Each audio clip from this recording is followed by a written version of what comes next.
Hi friends, అందరూ ఎలా ఉన్నారండి? మేమైతే బాగున్నాం. మీరు కూడా బాగుండాలని కోరుకుంటున్నాను. అందరూ ఎలా చదువుతున్నారండి? బాగా ప్రిపేర్ అయ్యారా టెట్‌కైతే? డిఎస్సికి అయితే టైం ఉంది. టెట్‌కైతే మనకు టైం కూడా లేదు. రివిజన్ చేసుకోండి అందరూ ఇప్పుడు. రివిజన్ చేస్తేనే ఎగ్జామ్‌లో బాగా రాయగలరండి. కొత్తవి మాత్రం చదవద్దు దయచేసి. రివిజన్ మాత్రమే చేయండి. అందరూ బాగా ఇప్పటికి బాగా చదివేసి ఉంటారనుకుంటున్నాను నేనైతే. మంచి మార్క్స్ వస్తాయని ఆశిస్తున్నానండి. మరి ఎలా రాస్తారో చూడాలి. నాకైతే కామెంట్స్ ద్వారా తెలియజేయండి. మార్క్స్ అని ఎలా రాసారో ఎగ్జామ్ అనేది. అందరూ కూడా బాగా రాయండి. మెయిన్ భయపడకండి. భయపడితే మాత్రం మనకొచ్చింది కూడా మెయిన్ మర్చిపోతామండి. ఎవరంటే ఎక్కువ భయపడతారు, ఫస్ట్ రాసిన వాళ్ళు మాత్రం భయపడతారండి.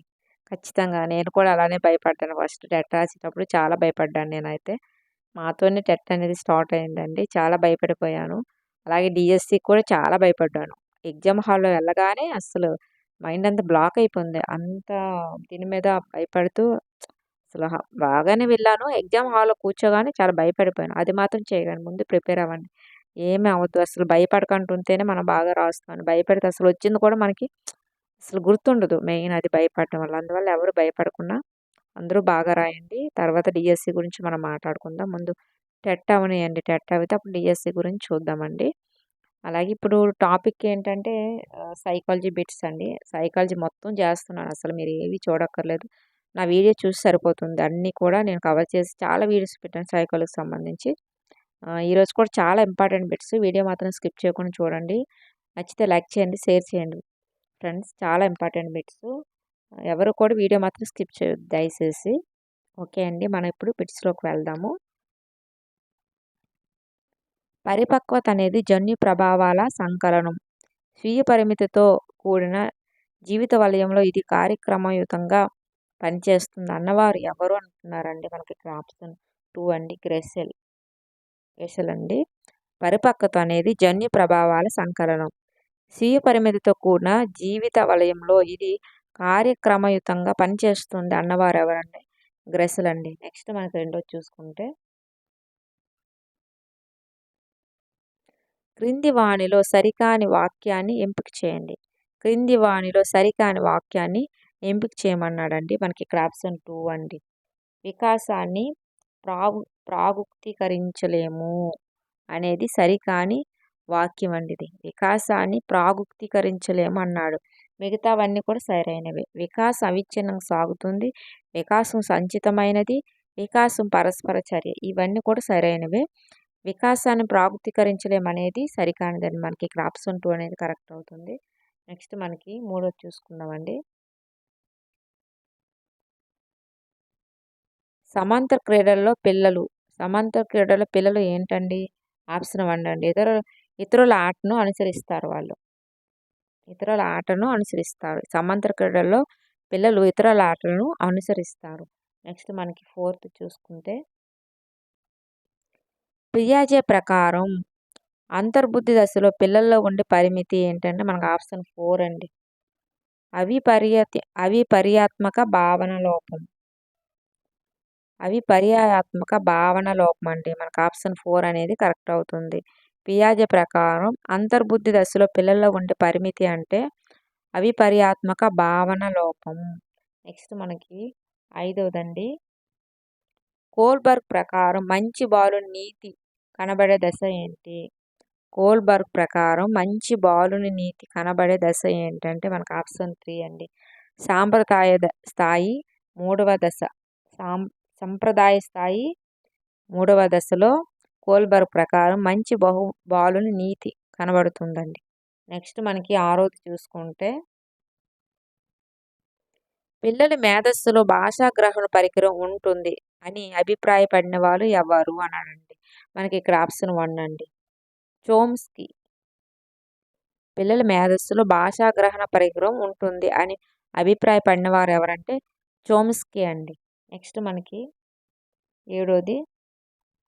వ్యక్తిగత ప్రజ్ఞా పరీక్షకు ఉదాహరణ ఏంటి? వ్యక్తిగత ప్రజ్ఞా పరీక్షకు ఉదాహరణ ఏంటి అని అడుగుతున్నాడండి. మనకి ఇక్కడ ఆప్షన్ 4 అండి. ఆప్షన్ 4 అనేది మనకి ఇక్కడ కరెక్ట్ అవుతుంది. Wechsler intelligence scale for children. Wechsler intelligence scale for children అనేది మనకి ఇక్కడ వ్యక్తిగత ప్రజ్ఞా పరీక్షకు ఉదాహరణ అండి. నెక్స్ట్ మనకి 8వ చూసుకుంటే డిఫరెన్షియల్ యాప్టిట్యూడ్ టెస్ట్‌లోని ఉప పరీక్షల సంఖ్య ఎన్ని? డిఫరెన్షియల్ యాప్టిట్యూడ్ టెస్ట్‌లోని ఉప పరీక్షల సంఖ్య ఎన్ని అని అడుగుతున్నాడండి. మనకి ఇక్కడ ఆప్షన్ 4 అండి. 8. డిఫరెన్షియల్ యాప్టిట్యూడ్ టెస్ట్‌లోని ఉప పరీక్షలు మొత్తం 8 అండి. నెక్స్ట్ మనకు 9వది. దీనిని ప్రధాన గ్రంథిగా వ్యవహరిస్తారు. దీనిని ప్రధాన గ్రంథిగా వ్యవహరిస్తారంటే మనకు ఆప్షన్ 2 అండి. పీయూష గ్రంథి. పీయూష గ్రంథిని ప్రధాన గ్రంథిగా వ్యవహరిస్తారు. నెక్స్ట్ 10వది. గణేష్‌కి పాఠశాలకు వెళ్ళాలని ఉంది. అదే సమయంలో ఇంటి వద్ద ఆడుకోవాలని ఉంది. గణేష్‌లోని సంఘర్షణ ఏంటంటే మనకు ఆప్షన్ 1 అండి. ఉపగమ. గణేష్‌కి పాఠశాలకు వెళ్ళాలని ఉంది.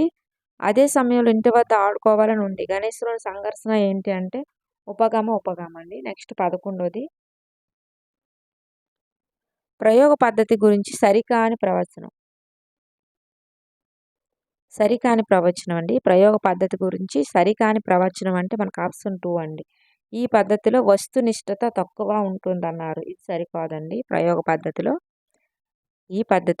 ప్రయోగ పద్ధతిలో వస్తునిష్ట తక్కువ అన్నాడు. కాబట్టి ఇది సరికాని ప్రవచనం. మిగతావన్నీ ప్రయోగ ఫలితాలను మరలా నిరూపించవచ్చు. కారణానికి ఫలితానికి సంబంధాన్ని ఏర్పరచవచ్చు.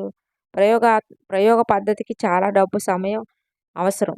కాబట్టి ఇవన్నీ కూడా ప్రయోగ పద్ధతి గురించి సరైన ప్రవచనాలు. అలాగే రెండోది మాత్రం సరికాదండి. నెక్స్ట్ మనం చూసుకుంటే 12వది. ఇంటర్వ్యూకి వెళ్ళిన వ్యక్తి సమాధానం చెప్పలేక చిన్న పిల్లవాడిలా ఏడవటం ప్రారంభించాడు. ఇక్కడ రక్షక తంత్రం ఏంటంటే మనకు ఆప్షన్ 3 అండి. ప్రతిగమనం. ఇంటర్వ్యూకి వెళ్ళిన వ్యక్తి సమాధానం చెప్పలేక చిన్న పిల్లవాడిలా ఏడవటం ప్రారంభించాడు. ఇక్కడి రక్షక తంత్రం ఏంటి అంటే ప్రతిగమనం. నెక్స్ట్ మనకి 13వదండి.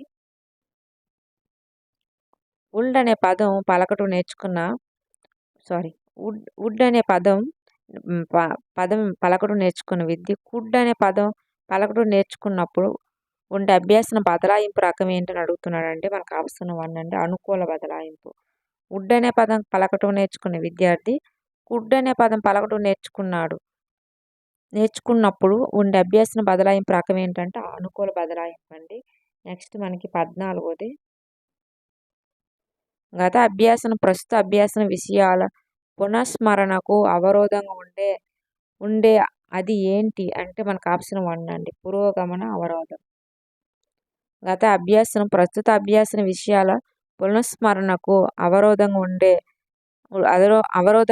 అది పురోగమన అవరోధం కింద వస్తుంది. నెక్స్ట్ 15వదండి.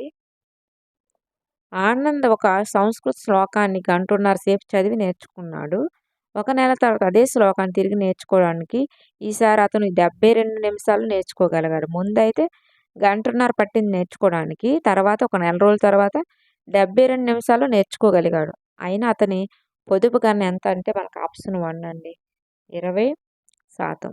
20% అండి. ఫస్ట్ గంటన్నరలో నేర్చుకున్నాడు. ఇప్పుడేమో 72 నిమిషాలు నేర్చుకున్నాడు. అతని యొక్క పొదుపు గణన ఎంత అంటే 20% అండి. నెక్స్ట్ మనం చూసుకుంటే 16వదండి. క్రింది వాళ్ళలో గౌన అవసరం కానిది అన్నాడండి. మనకు ఆప్షన్ 3 అండి. నిద్ర అనేది గౌన అవసరం కాదు. నిద్ర అనేది ఇల్లు, విద్య, దుస్తులు ఇవన్నీ కూడా గౌన అవసరాలు. నిద్ర అనేది గౌన అవసరం కాదు. నెక్స్ట్ మనం చూసుకుంటే 17వది. కింది వాళ్ళలో జ్ఞానాత్మక రంగానికి చెందనిది అన్నాడండి. మనకి ఇక్కడ ఆప్షన్ 3 అండి. సునిశ్చితత్వం. జ్ఞానాత్మక రంగానికి చెందనిది అంటే సున్నితత్వం అండి. మిగతావన్నీ అన్వయం, విశ్లేషణ, మూల్యాంకనం ఇవన్నీ కూడా చెందుతాయి.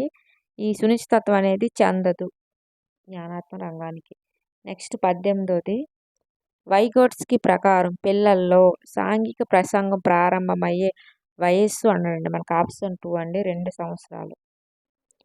వైగోట్స్కీ ప్రకారం పిల్లల్లో సాంఘిక ప్రసంగం ప్రారంభమయ్యే వయస్సు 2 సంవత్సరాలు. నెక్స్ట్ మనం చూసుకుంటే 19 పావులో ప్రయోగంలో కుక్క గంట శబ్దం వినగానే లాలాజలం స్రవించింది. ఇక్కడ కుక్క లాలాజలం స్రవించడం అనేది ఏంటి అంటున్నాడండి. మనకి ఇక్కడ ఆప్షన్ 3 అండి. నిబంధిత ప్రతిస్పందన. పావులో ప్రసంగంలో కుక్క గంట శబ్దం వినగానే లాలాజలం స్రవించింది. ఇక్కడ కుక్క లాలాజలం స్రవించడం అనేది ఏంటంటే నిబంధిత ప్రతిస్పందన అవుతుందండి. నెక్స్ట్ మనకి 20ది కార్యసాధక నిబంధనలో మనకి ఆప్షన్ 1 అండి. అభ్యసించే వారి పాత్ర క్రియాత్మకం అవుతుంది. కార్యసాధక నిబంధనలో అభ్యసించే వారి పాత్ర క్రియాత్మకం అవుతుందండి. నెక్స్ట్ మనకి 21ది ది మెంటాలిటీ ఆఫ్ ఏప్స్ గ్రంథకర్త. ది మెంటాలిటీ ఆఫ్ ఏప్స్ గ్రంథకర్త ఎవరంటే మనకు ఆప్షన్ 2 అండి. కొహ్లర్. ఏంటండి? కొహ్లర్. నెక్స్ట్ 22ది బంధూర ప్రవేశపెట్టిన పునర్బలన రకాల్లో ఒకటి. పునర్బలన రకాల్లో ఒకటి ఏంటంటే మనకు ఆప్షన్ 3 అండి. ప్రత్యక్ష పునర్బలనం. బంధూర ప్రవేశపెట్టిన పునర్బలనంలో ఒకటి ఏంటంటే ప్రత్యక్ష పునర్బలనం అండి.